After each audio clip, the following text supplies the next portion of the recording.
No capítulo anterior foi afirmado algo que é essencial para a compreensão dessa etapa. Todos têm um chamado. Nem todos no mesmo formato, nem com a mesma função, mas nenhum ser humano nasce vazio de propósito. A Escritura afirma que dons e chamados são concedidos por Adonai antes mesmo da manifestação plena da consciência espiritual. Os dons e a vocação de Adonai são irrevogáveis. Romanos 11:29. Isso significa que o chamado existe antes da maturidade, antes da conversão e, muitas vezes, antes mesmo da libertação. O espírito humano reconhece o chamado antes da mente compreendê-lo. Há pessoas que desde cedo percebem sensibilidade espiritual, intuição aguçada, percepção do invisível, capacidade de ouvir, ver, sentir ou discernir além do comum. Isso não é, em si, sinal de alinhamento. É sinal de dom. O dom é potencial. O chamado é direção. A Escritura nunca ensinou que o dom some quando não há alinhamento. Ela mostra repetidamente que o dom pode ser usado fora da vontade de Adonai. Por isso, o problema não é ter dom, é quem governa o dom. Desde os tempos antigos, há inúmeros exemplos de pessoas espiritualmente sensíveis que operavam no invisível sem submissão ao espírito de Adonai. A Bíblia fala de adivinhos, encantadores, médiuns, feiticeiros e necromantes. Todos eles operavam com algum nível de acesso espiritual. Nenhum deles era espiritualmente cego. Pelo contrário, eram pessoas com percepção aberta, mas governadas por outra fonte. Não se ache entre ti quem pratique adivinhação, nem prognosticador, nem agoureiro, nem feiticeiro. Deuteronômio 18:10. O texto não nega a eficácia dessas práticas. Ele condena sua origem e direção. Essas pessoas não eram desprovidas de dom. Eram pessoas cujo dom havia sido capturado por fortalezas da mente, alianças espirituais erradas e governos que não vinham de Adonai. Onde o espírito não governa, outro governo se estabelece. E esse governo passa a usar aquilo que foi dado como dom para fins de engano, controle, sedução ou poder pessoal. As fortalezas da mente funcionam como portas de desvio. Um dom de discernimento pode se tornar paranoia espiritual. Um dom de sensibilidade pode se tornar ansiedade e confusão. Um dom de visão pode se tornar fantasia desordenada. Um dom de palavra pode se tornar manipulação. Quando a carne governa, o dom serve ao ego. Quando as trevas governam, o dom serve ao engano. É por isso que há pessoas profundamente espirituais, mas completamente desalinhadas. Pessoas que veem, sentem, sabem, mas não produzem vida, paz ou verdade. Yeshua alertou sobre isso quando disse que muitos diriam: em teu nome profetizamos, em teu nome expulsamos demônios. E ainda assim ele diria: nunca vos conheci. Mateus 7:22-23. O problema não era a ausência de manifestação, era a ausência de relacionamento e governo. Quando o espírito reconhece o chamado, mas encontra a mente aprisionada, inicia-se uma tensão interna. O dom tenta emergir, mas as fortalezas distorcem sua expressão. A pessoa sente que nasceu para algo, mas não consegue caminhar em retidão. Vive entre lampejos de verdade e ciclos de queda. Essa é uma das maiores fontes de sofrimento espiritual. Saber que foi chamado, mas estar sendo usado por outra força. A libertação entra exatamente nesse ponto. Ela não cria o dom. Ela o devolve ao governo correto. Quando Yeshua liberta, ele não apaga a sensibilidade espiritual. Ele a redime. O dom, antes usado pela carne ou pelas trevas, é purificado, alinhado e reposicionado no reino. Havia em Cesareia um homem chamado Cornélio, piedoso e temente a Adonai. Atos 10.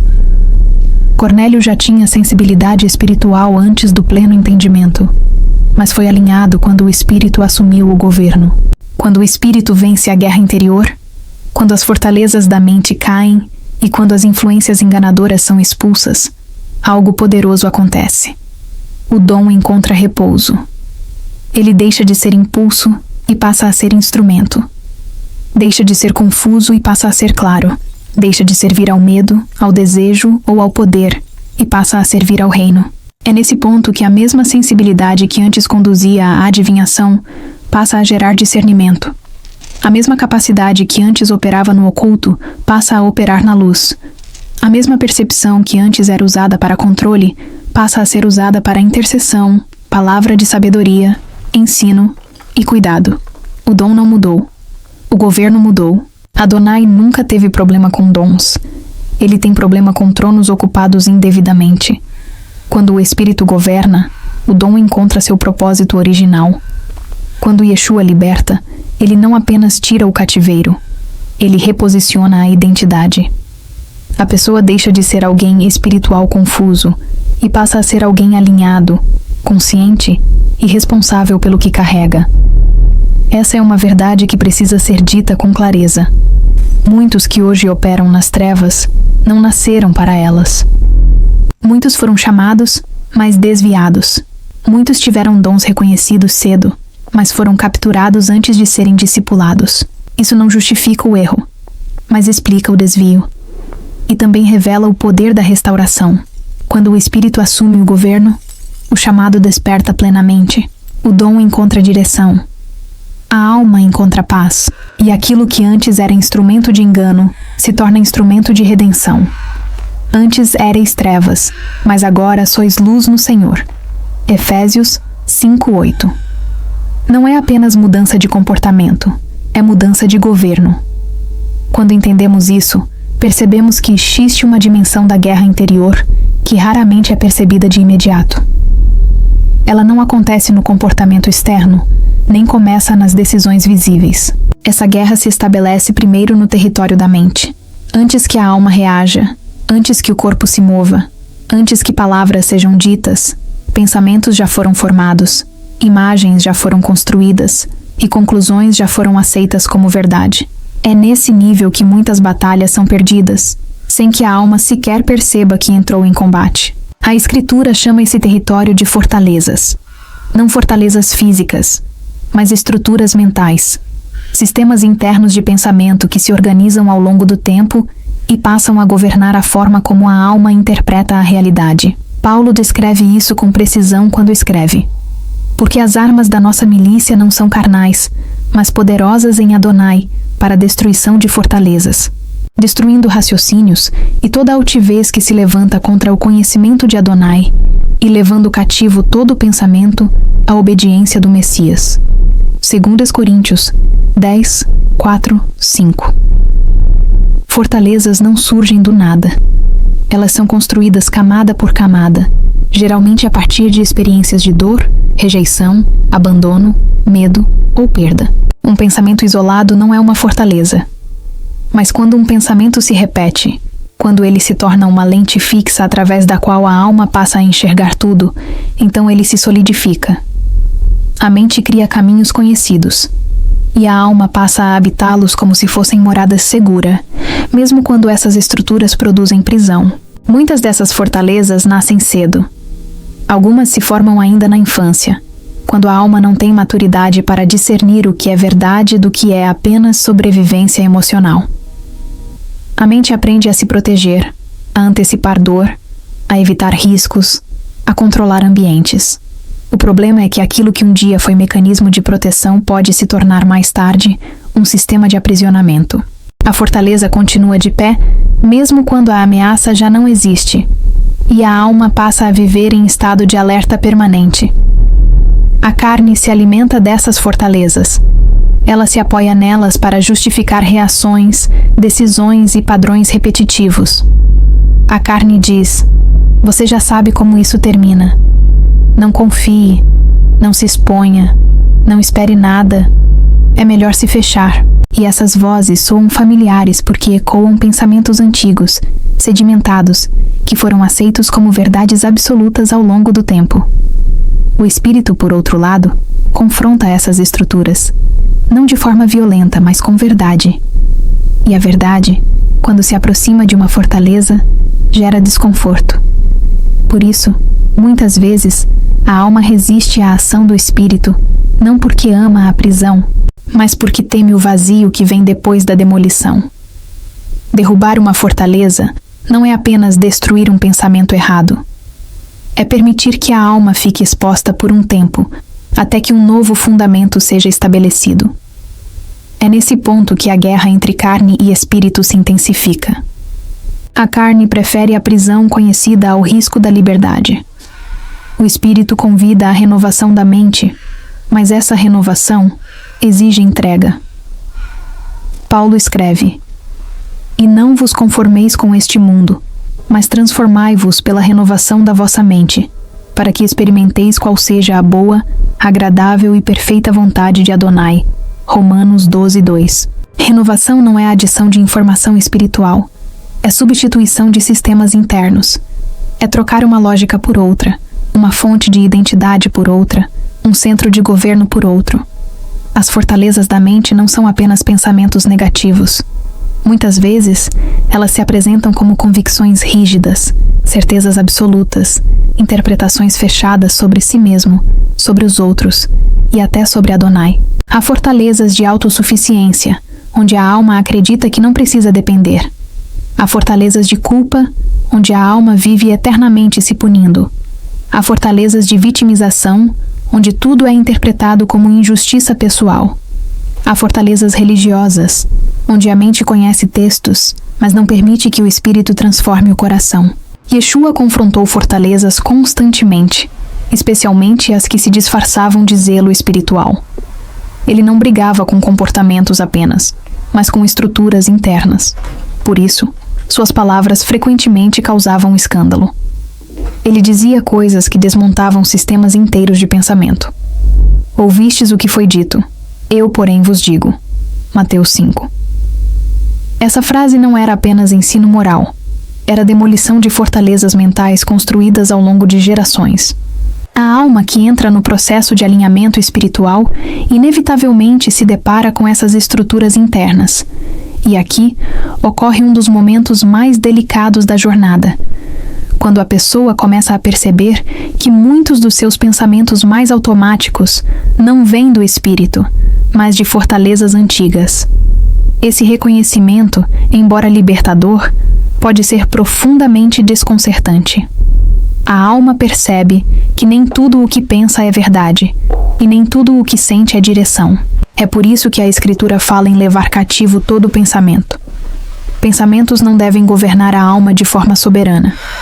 Eles precisam ser examinados, confrontados e alinhados.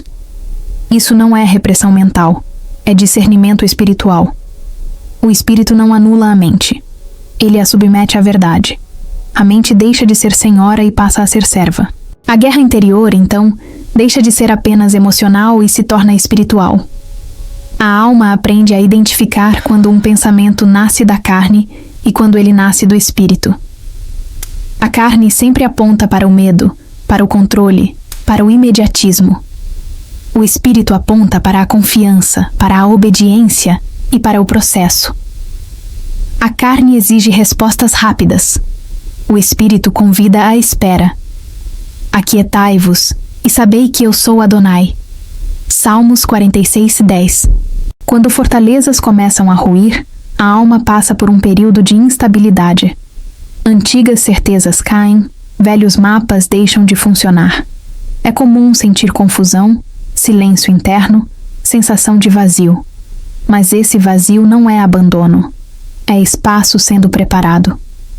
Onde uma fortaleza cai, Adonai estabelece um novo fundamento. Onde havia medo, ele planta confiança. Onde havia controle, ele ensina dependência.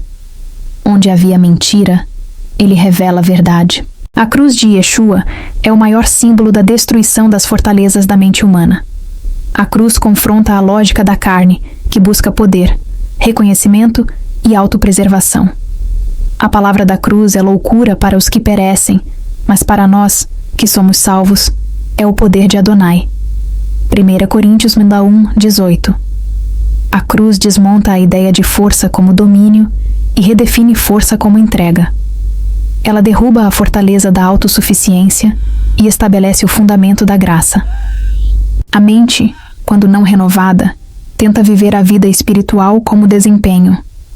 Isso gera exaustão, comparação e culpa. Mas quando o espírito governa, a alma descansa. Não porque não haja desafios, mas porque o peso não está mais sobre o ego.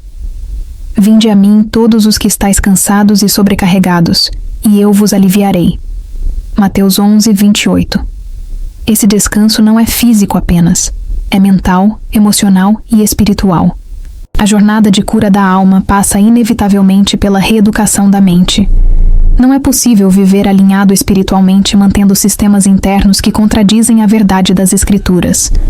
Por isso, a palavra não é apenas lida, ela é internalizada. Guardei a tua palavra no meu coração, para não pecar contra ti. Salmos 119, 11. Guardar aqui não é memorizar, é permitir que a palavra substitua antigos padrões de pensamento. À medida que as fortalezas caem, a guerra interior muda de intensidade. Ela não desaparece completamente, mas perde seu caráter caótico. A alma começa a reconhecer rapidamente quando um pensamento não vem do espírito. Há uma sensibilidade nova, uma vigilância tranquila. Não é paranoia espiritual, é maturidade. A alma aprende a não dialogar com tudo o que passa pela mente. Esse processo não acontece de uma vez. Ele é progressivo, paciente, profundamente pedagógico. Adonai não derruba todas as fortalezas ao mesmo tempo, porque a alma precisa de estrutura para suportar a liberdade. Ele conduz a jornada com sabedoria. Como um pai se compadece de seus filhos, assim Adonai se compadece dos que o temem. Salmo 103:13. Quando a mente começa a ser restaurada, a alma experimenta algo novo, silêncio interior. Não o silêncio vazio, mas o silêncio ordenado. Pensamentos já não brigam entre si o tempo todo. Emoções já não governam decisões. A alma passa a ouvir com mais clareza. E nesse silêncio, o espírito encontra espaço para conduzir. A guerra interior, então, cumpriu seu papel. Não para destruir a alma, mas para refiná-la. Não para deixá-la fraca, mas dependente. Não para confundi-la, mas alinhá-la. A carne perdeu o trono. O espírito assumiu o governo. E a mente, antes campo de batalha, começa a se tornar lugar de descanso. É a partir desse ponto que a restauração se torna possível. Não como conceito abstrato, mas como experiência viva. A alma, agora menos fragmentada, começa a se reconhecer novamente. Não mais a partir das fortalezas que a definiram por tanto tempo, mas a partir da verdade que sempre esteve escrita sobre ela. Restitui a minha alma e guia-me pelas veredas da justiça, por amor do seu nome. Salmos 23:3. Essa restituição não acontece fora, ela acontece dentro. E é isso que prepara o caminho para o próximo estágio da jornada, a restauração plena. A guerra interior não foi o fim, foi o meio. O alinhamento não foi o prêmio, foi o processo. Agora, a alma está pronta para ser restaurada, não para voltar ao que era, mas para finalmente se tornar quem sempre foi chamada a ser diante de Adonai. Hoje muitas pessoas estão entendendo melhor o mundo espiritual. Ainda existe muita resistência no meio cristão, em algumas igrejas, ou seja, fortalezas mentais que precisam ser quebradas. Ao longo da história judaica, surgiram nomes e imagens para tentar explicar essas forças que aprisionam a mente. Uma dessas imagens é Lilith. Lilith não é apresentada na escritura como uma entidade pessoal atuante de maneira clara.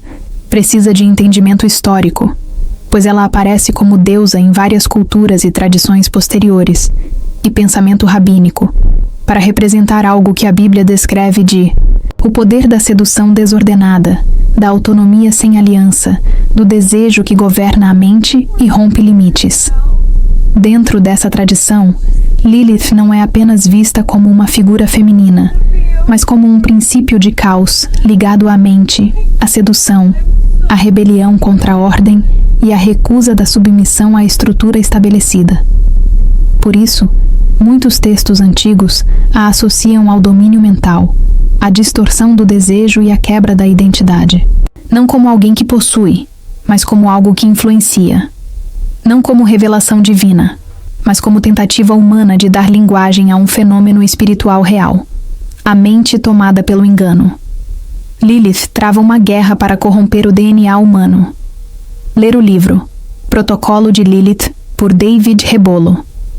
Quando a tradição fala de Lilith como rainha ou potência, está reconhecendo que certos padrões de pensamento exercem soberania sobre a alma. O que governa a mente, governa a vida. A Bíblia confirma esse princípio quando afirma: assim como imagina em sua alma, assim ele é. Provérbios 23:7. A mente se torna o trono. A imaginação se torna o altar. E aquilo que é constantemente contemplado passa a ser obedecido. A alma aprisionada por pensamentos que não nasceram do espírito. Yeshua afirma que o inimigo é pai da mentira, que o inimigo domina pela falsidade, pelo engano, pela sedução da mente, pela distorção da verdade. A sedução, aqui, não é apenas sexual. É sedução intelectual, emocional e espiritual. É a capacidade de tornar o erro atraente, o caos desejável e a desordem justificável. É por isso que as fortalezas mentais raramente se apresentam como algo maligno. Elas se apresentam como proteção, liberdade, autenticidade ou até espiritualidade. A mente passa a acreditar que romper limites é liberdade, quando na verdade é perda de referência. Passa a acreditar que não se submeter é força, quando na verdade é isolamento. As tradições antigas perceberam algo que a Escritura confirma de forma mais sóbria. Quando a mente perde o governo do espírito, ela se torna terreno fértil para influências que não vêm de Adonai. Espíritos entram e a verdade sai. Onde a verdade se retira, o engano ocupa. Onde a luz não governa, as sombras se organizam. Paulo descreve isso quando fala de pessoas que se entregaram a paixões e pensamentos corrompidos. Romanos 1:24-28. O texto deixa claro que a pessoa entregou o governo da sua mente às trevas, ou foram entregues ao que escolheram governar. Esse é um princípio espiritual profundo. Adonai respeita a soberania da escolha humana. Aquilo que a alma insiste em acolher, acaba governando. Nesse sentido, as figuras tradicionais como Lilith funcionam como espelhos, pois revelam o que acontece quando a mente se torna autônoma, quando o desejo governa, quando a identidade se desconecta da aliança. E o resultado é o mesmo: fragmentação da alma, confusão de identidade e perda de alinhamento espiritual. A mente aprisionada por essas fortalezas passa a viver em ciclos. Ciclos de fantasia, ciclos de culpa, ciclos de autossabotagem, ciclos de comparação. O pensamento não descansa. A imaginação não se aquieta. A alma vive em constante estimulação interna, mesmo quando o corpo está parado. Esse é um dos sinais mais claros de uma fortaleza ativa, a incapacidade de silêncio interior. A Escritura oferece o antídoto para isso não por meio de confrontos místicos, mas por meio da renovação da mente. E sede renovados no espírito do vosso entendimento. Efésios 4:23. A batalha é vencida expulsando e substituindo governos. A mente deixa de ser governada pelo engano e passa a ser governada pela verdade. Deixa de ser alimentada pelo desejo e passa a ser nutrida pela palavra. Para isso, o processo de libertação é necessário, com alguém apto neste ministério. Os evangelhos confirmam isso de forma inequívoca. O ministério de Yeshua não foi apenas ensino, cura emocional ou restauração moral. Ele foi, repetidamente, libertação de cativos espirituais. O gadareno não sofria apenas de trauma ou isolamento social. Ele estava dominado por espíritos que tinham nome, consciência e organização. "Qual é o teu nome?" perguntou Yeshua. "Legião", foi a resposta. Marcos 5:9. Nome revela identidade. Identidade revela função. Função revela território de atuação. Yeshua não negou a existência dessas entidades. Não as reinterpretou simbolicamente, nem as reduziu a estados mentais. Ele as confrontou, expulsou e libertou o homem. Depois da libertação, o texto diz que o homem estava em perfeito juízo. Marcos 5:15. Isso é crucial. A libertação espiritual produziu restauração mental. A mente estava cativa. O espírito trouxe liberdade. Isso confirma algo profundo. Há espíritos que atuam diretamente na mente, produzindo confusão, fragmentação, impulsos autodestrutivos, sedução e caos. A Escritura chama alguns deles de espíritos imundos, espíritos de engano, espíritos de prostituição, espíritos mudos, espíritos de enfermidade. Eles não são conceitos abstratos. Eles são descritos como agentes ativos. Quando Yeshua declara: "O Espírito do Senhor está sobre mim, porque me ungiu para anunciar boas novas aos pobres. Enviou-me para proclamar libertação aos cativos." Lucas 4:18. Ele não está falando apenas de cativeiros sociais ou emocionais.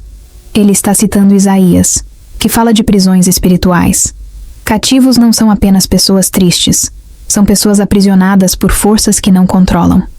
Assim como a Escritura fala de espírito de engano, 1 Reis 22:22, espírito de prostituição, Oséias 4:12, e doutrinas de demônios, 1 Timóteo 4:1, a tradição identificou um espírito associado à sedução mental, à desordem interior e à quebra da identidade.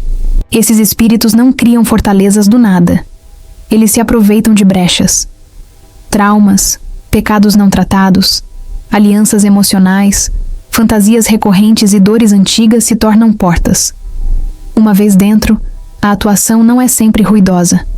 Muitas vezes é sutil, persistente, repetitiva. Pensamentos que não cessam, imagens que se impõem, desejos que não se explicam, confusão constante, culpa cíclica, vergonha profunda. Esse é o padrão bíblico de opressão mental. A Escritura chama isso de engano. Yeshua diz que o inimigo é pai da mentira. João 8:44. Mentira aqui não é apenas informação errada, é realidade distorcida.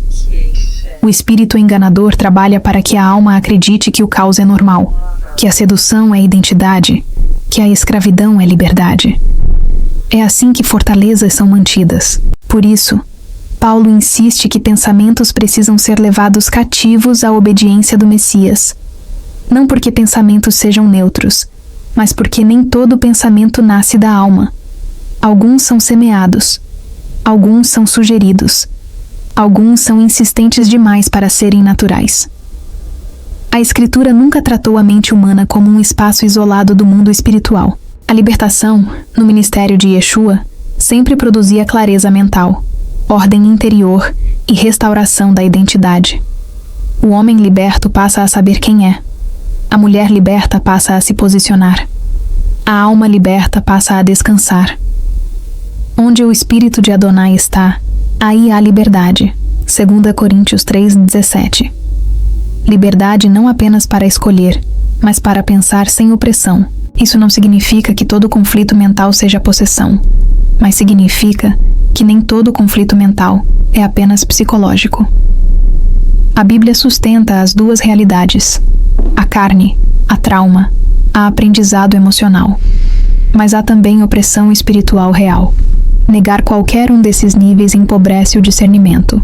As fortalezas da mente, então, tornam-se lugares de atuação espiritual contínua, até que sejam confrontadas pela verdade, pela autoridade do Messias e pelo alinhamento com o Espírito.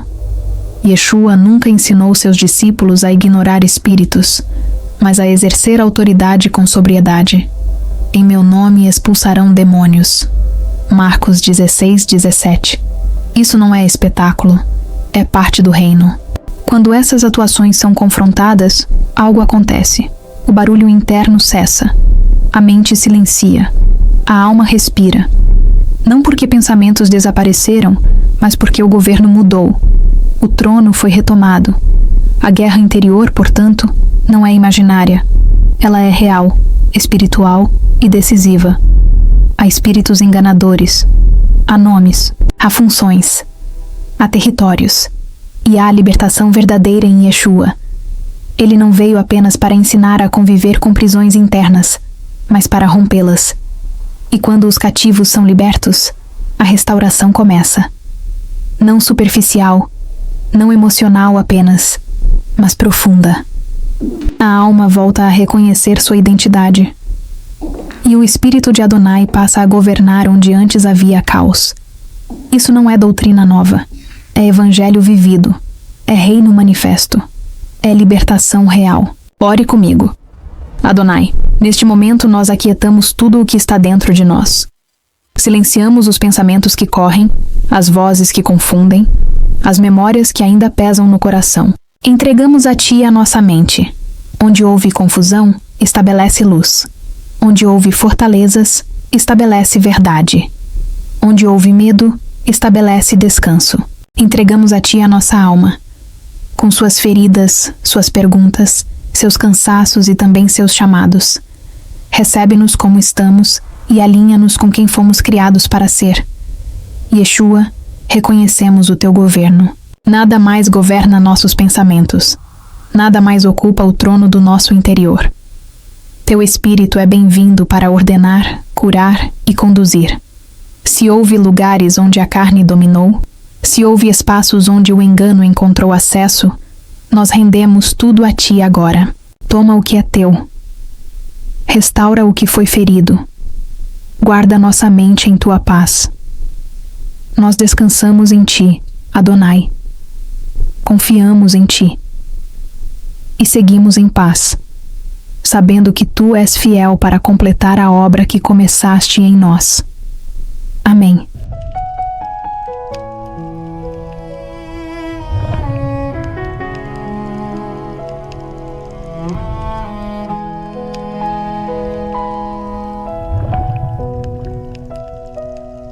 Arquiteta minha alma, faz meu coração ouvir Tua voz.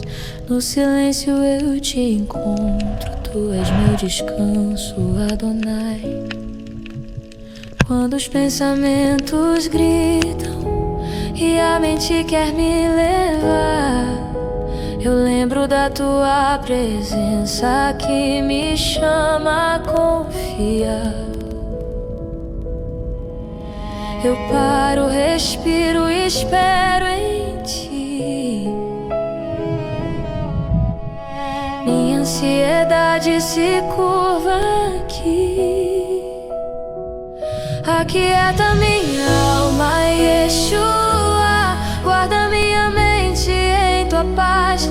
Teu Espírito sopra a vida e todo medo se desfaz. Aquieta minha alma, Yeshua. Reina sobre o meu interior. Tua verdade me envolve. Tua presença é meu lar, Adonai.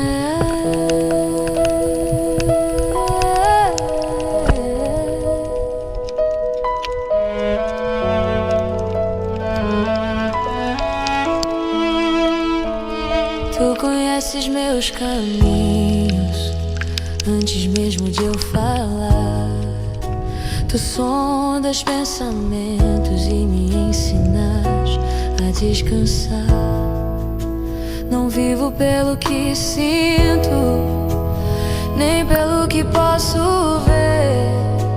Eu vivo pela Tua palavra que sustenta o meu ser. Eu entrego o controle a Ti. Meu coração aprende a seguir. Aquieta minha alma, Yeshua. Guarda minha mente em Tua paz. Teu Espírito sopra a vida e todo medo se desfaz. Aquieta minha alma, Yeshua. Reina sobre o meu interior. Tua verdade me envolve. Tua presença é meu lar, Adonai. Oh, em Ti eu descanso. Em Ti eu confio,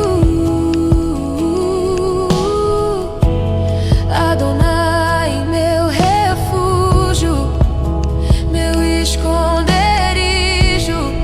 Não sou levado pelo caos, nem pela confusão. O Teu espírito